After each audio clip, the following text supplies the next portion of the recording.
एक जहन में आता है, ये पृथ्वी है और ये चांद है। क्या चांद पर जमीन खरीदी जा सकती है? हमारा चंद्रयान मिशन तो पहुंच जाएगा। क्या जमीन खरीदी जा सकती है इस चांद पर? कैसे खरीदी जाएगी? अगली तस्वीर दिखाइए। सुशांत सिंह राजपूत की तस्वीर मैं आपको दिखा रहा हूं।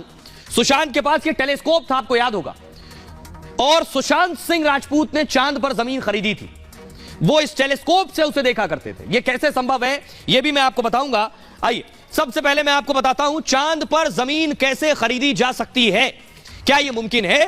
कौन बेच रहा है जमीन? कितने रुपए में जमीन है? यह भी मैं आपको बताने जा रहा हूं। देखिए, वो सुशांत को आप देख रहे हैं और यह चांद आपके सामने आ गया। चांद पर जमीन लेने की खबरें पहले भी आती रही हैं और सुशांत सिंह राजपूत ने भी चांद पर जमीन खरीदी थी।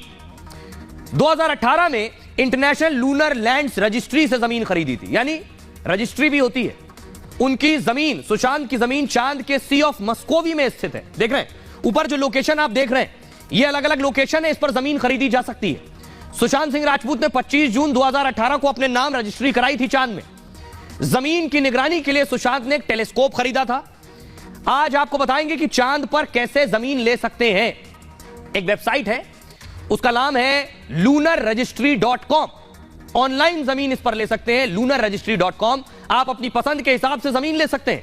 वेबसाइट पर अलग अलग लोकेशन है, जैसे देखिए bay of rainbow, lake of dream, जो आप झंडे देख रहे हैं, ये अलग अलग लोकेशन है। कहां जमीन खरीदनी, लोकेशन बताइए, उस हिसाब से जमीन ली जा सकती है। Sea of vapours, sea of cloud जैसे नाम दिखेंगे उस वेबसाइट पर। ये चांद की अलग अलग लोकेशन के नाम है, इनमें से किसी लोकेशन पर आप जमीन खरीद सकते हैं। इस वेबसाइट से जमीन खरीदने पर पूरे दस्तावेज भी मिलते हैं, खरीदने का सर्टिफिकेट और रजिस्ट्री भी मिलती है। चांद पर जमीन खरीदना बहुत सस्ता है। 1 एकड़ की कीमत है करीब $34। $34 में 1 एकड़, भारतीय रुपए में इसे बदलेंगे तो 2500 रुपए में 1 एकड़। भुगतान डेबिट, क्रेडिट कार्ड और एप्पल पे से किया जा सकता है या बिटकॉइन से भी इसका भुगतान किया जा सकता है। चांद पर खरीदी जमीन पर आप दावा नहीं कर सकते। 1967 में दुनिया के 104 देशों ने इसके लिए एक समझौता किया था, जिसके तहत अंतरिक्ष की चीजें किसी एक देश की संपत्ति नहीं है। इस समझौते पर भारत के भी हस्ताक्षर हैं। अब सवाल यह है, अब मैं आपको दिखाने जा रहा हूं वो वेबसाइट कौन सी है जिसपे चांद पर जमीन खरीदी जा सकती है। दिखाइए जरा तस्वीर, ये आप देख रहे हैं, लिखा है इसमें, देखिए वेलकम टू द मून, यानी स्वागत है चांद पर। और ये वो वेबसाइट का पहला पेज है जिसमें आप खरीद सकते हैं। ऊपर देखिए, फुल स्क्रीन जरा इसे लीजिए, फिर मैं दिखाऊं। ऊपर लिखा हुआ है, देखिए ऊपर टॉप बैंड हटाइए जरा, ये आप देख रहे हैं ऊपर लिखा हुआ है, देखिए ये है वेलकम टू द मून, चांद में स्वागत है। ऊपर लिखा है बाय मून प्रॉपर्टी, उसके बाद लिखा है व्हाट यू गेट, यानी कैसे आप चांद पर जमीन खरीद सकते हैं, वो पता चल रहा है इसमें। अब मैं आपको बताता हूं कि आखिर क्या चांद पर घर बन सकेगा? क्या चांद पर जमीन खरीदकर, जमीन खरीदना तो आसान है, 2500 रुपए में एकड़ मिल जाएगी, लेकिन चांद तक जाना इतना महंगा होगा कि कौन जाएगा, कैसे जाएगा? प्रॉपर्टी खरीदना फिर भी आसान है, तो क्या चांद पर घर बनेगा? चांद पर बस्ती बसेगी? सवाल यह है, आपके जहन में भी होगा। चांद पर वैज्ञानिक बस्तियां बसाने की तैयारी कर रहे हैं, सुना भी होगा आपने।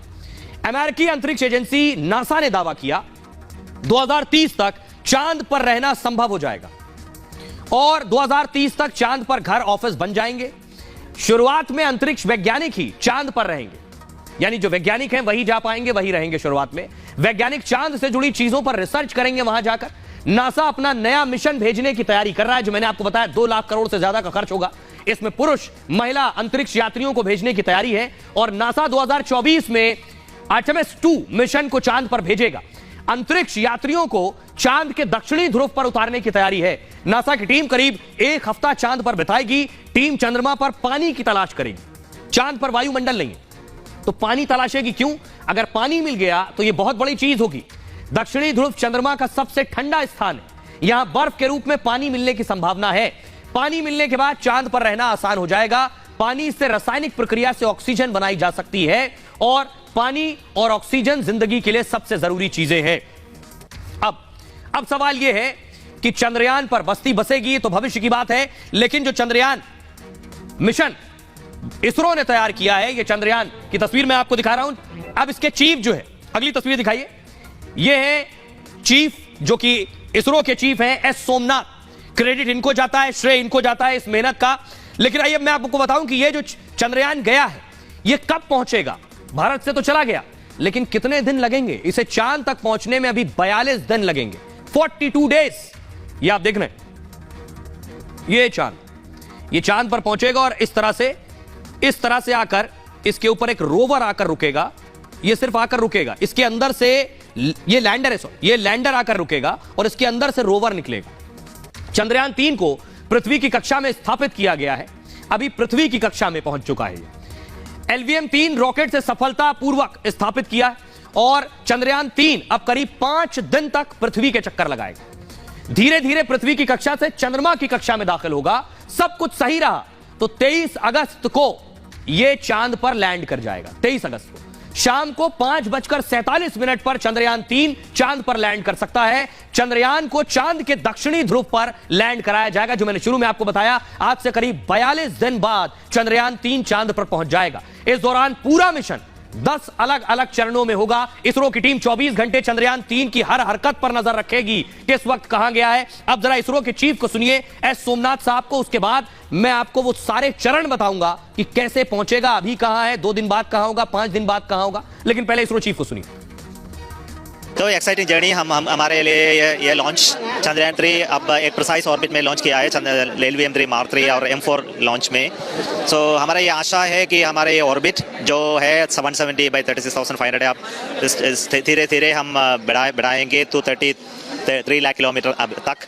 तो ट्रांसलूनर इंजेक्शन जो होते हैं 1 अगस्त में है। सो अभी तक हमारे 4 अर्थबर्न इंजेक्शन ऑर्बिट रेसिंग मैन्यूवर्स है, ये तो अच्छी तरह तो पूरा करना है। हमारे सभी इंस्ट्रूमेंट्स को टेस्ट करना है कि अब चंद्रमा तक जाने तक ये सभी अच्छी तरह काम करते हैं। और उसके ये जो रास्ता है धरती से चंद्रमा तक, उसमें कोई करेक्शन जो होने वाला है उसको हमको प्रिसाइज करके मेजरमेंट करना है। इसके लिए हम कई नेशंस का सहारा लेंगे, यूरोप से, अमेरिका से। सो उनको डिस्कशन करना है, मेजरमेंट करना है। इसके सबके साथ हमको पहले अगस्त 1 में लॉन्च करना है। 4 दिन में चंद्रमा पहुंचेगा। उसके बाद उसके ग्रेविटी फील्ड में हमें कैप्चर करना है, वहाँ भी 3-4 बार उसमें रोटेट करके हमारे ऑर्बिट। अब आपको बताते हैं कि आखिर ये पहुंचेगा कैसे। ये चंद्रयान को समझना थोड़ा मुश्किल है, इसलिए आपके लिए बहुत सरल तरीके से मैं इसे लाया हूं। चांद पर कैसे पहुंचेगा, ये बाहुबली सवाल ये है। 3 पड़ाव मैं आपको बताऊंगा। पहला हिस्सा धरती पर केंद्रित है, और दूसरा चांद के रास्ते पर जाने का है, तीसरा चांद पर पहुंचने का है। 3 हो गए। LVM-3 रॉकेट से सफल लॉन्चिंग हुई है इसकी। अब पहला देखिए, ये बहुत ध्यान से देखिएगा।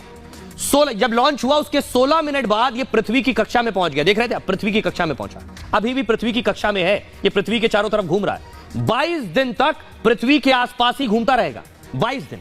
उसके बाद देखिए जो गोल गोल रेखाएं आप देख रहे हैं, सेमी सर्कल, ये बढ़ते चले जा रहे हैं, यानी ये पृथ्वी से अपनी दूरी बढ़ाता चला जा रहा है। ऐसे सर्कल में घूमते हुए दूरी बढ़ाता चला जाएगा, कक्षा बदलकर चांद की ओर बढ़ेगा। ये इसके बढ़ने का तरीका। 6 दिनों में, उसके बाद देखिए इसने एकदम से रूट बदला और चांद की तरफ बढ़ गया।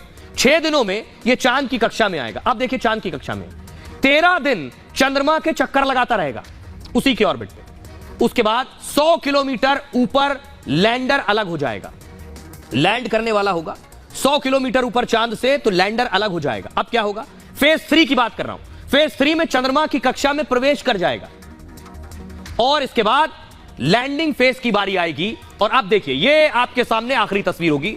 उसके बाद सबसे मुश्किल काम है, मैंने आपको परसों बताया था कि चांद पर वायुमंडल नहीं है, तो इसको लैंड कराना सबसे मुश्किल काम है। सतह पर लैंडर से रोवर अलग हो जाएगा लैंड कराने के बाद। 23 अगस्त की शाम